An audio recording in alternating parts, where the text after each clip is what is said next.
আমি retired sub inspector Chittaranjan Ghosh.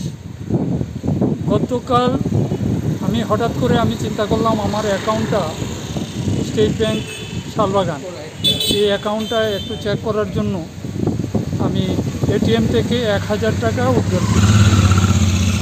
আমার বইয়ের সর্বমোট 4 লক্ষ টাকার উপরে ছিল। আমি দেখি 3,00,000 টাকার মতো আমাকে দেখাইতেছে।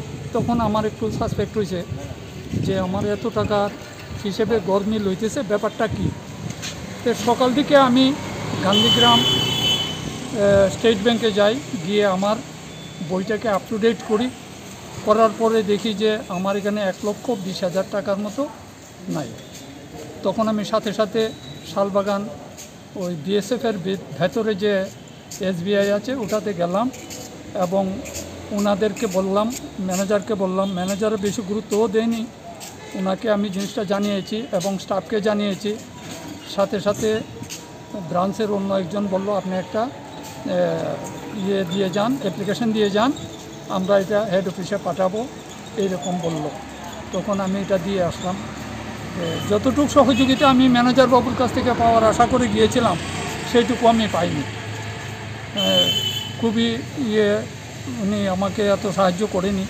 তারপর সাথে সাথে আমি আমাদের এরিয়ার যে থানা আছে নরসিংগড় থানাতে আমি যাই, গিয়ে আমি সেকেন্ড অফিসার ছিল, ওনার কাছে আমি একটা অ্যাপ্লিকেশন দায়ের করি এবং ঘটনাটা জানাই। তারপর আমি সাইবার ক্রাইমে যাই, এইখানে গিয়ে আমার এইগুলো জানাই, কত টাকা আমার কীভাবে লস হয়েছে এটা পাওয়ার জন্য।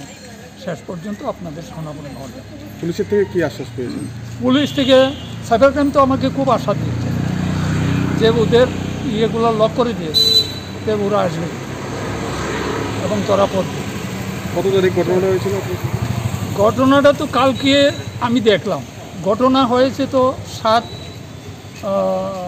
5-7 থেকে শুরু হয়েছে। এটা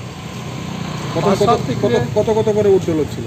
ও টোটাল তো উইথড্রল 50,000 করেছে, 1,000 করে উঠেছে, 19,000 উঠিয়েছে, এইভাবে ভেঙে টোটাল 1,20,22,000।